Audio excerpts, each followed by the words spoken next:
ചിന്തകളെ മാറ്റിയാൽ വിധിയെ സ്വാധീനിക്കാനാവുമെന്ന് മാതാ അമൃതാനന്ദമയി മഠം general secretary Swami Poornamritanandapuri.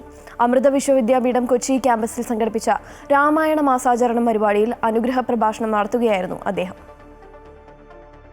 Cultural education and India studies വിഭാഗവും IKS research centre for mathematical, physical and astronomical സയൻസും സംയുക്തമായാണ് അമൃത വിശ്വവിദ്യാപീഠം കൊച്ചി ക്യാമ്പസിൽ രാമായണ മാസാചരണം സംഘടിപ്പിച്ചത്. ഉള്ളിൽ ഉറങ്ങുന്ന ശക്തിയെ പുറത്തെത്തിച്ചാൽ അജയ്യരായി തീരാൻ സാധിക്കുമെന്നതാണ് രാമായണത്തിൻ്റെ സന്ദേശമെന്ന് സ്വാമി പൂർണ്ണാമൃതാനന്ദപുരി പറഞ്ഞു. ശിലയിൽ കുടുങ്ങിയ അഹല്യമാരാണ് നമ്മളെല്ലാം. നമ്മുടെ കഴിവുകളൊന്നും നമ്മൾ ഇതുവരെ പൂർണ്ണമായിട്ട് അറിഞ്ഞിട്ടില്ല. ഇപ്പോഴുള്ള കഴിവൊന്നുമല്ല യഥാർത്ഥ കഴിവ്. നമുക്ക് സങ്കല്പിക്കാൻ കഴിയാത്ത കഴിവുകൾ നമ്മുടെ ഉള്ളിൽ ഉറങ്ങിക്കിടക്കുന്നു. അത് ഉണരണമെന്നുണ്ടെങ്കിൽ ഒരു ശ്രീരാമപാദ സ്പർശം വേണ്ടി വരും, ഗുരുവിൻ്റെ സ്നേഹസ്പർശം വേണ്ടി വരും.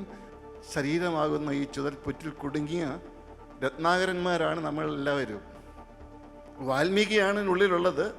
ശരീരമാകുന്ന ചുതൽപ്പുറ്റിൽ കുടുങ്ങി ഏത് നിമിഷവും തകർന്നടിയുന്ന ഒരു ശരീരം. ഇതിൻ്റെ ഭംഗിയൊന്നും എത്ര അധികം നാൾ നിൽക്കില്ല.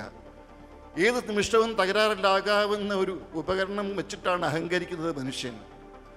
ഈ വാനരസേന എന്ന് പറയുന്ന ചിന്താപ്രവാഹം, നമ്മുടെ ഉള്ളിൽ സദാസമയം കടന്നു പോകുന്ന ചിന്തകളാണ് നമ്മുടെ ദുഃഖങ്ങൾക്കൊക്കെ കാരണം, സന്തോഷത്തിനും കാരണം.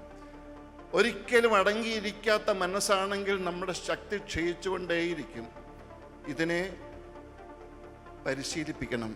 വേണ്ടത്ര പരിശീലനമുണ്ടെങ്കിൽ അജയ്യരാകാൻ ഈ മനസ്സ് മതി. ഈ മനസ്സ് സഹായിക്കും. മനഃശക്തി കൊണ്ട് നിങ്ങളുടെ വിധിയെ മറികടക്കാൻ സാധിക്കും. വിധി എന്ന് പറയുന്നത്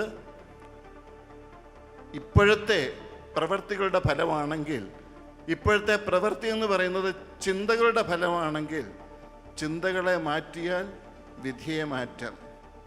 Amrita Vishwa Vidyapeetham Kochi campus director doctor U Krishnakumar, cultural education and India studies വിഭാഗം പ്രതിനിധി ജ്യോതിഷ്മയി V എന്നിവർ ചടങ്ങിൽ പങ്കെടുത്തു.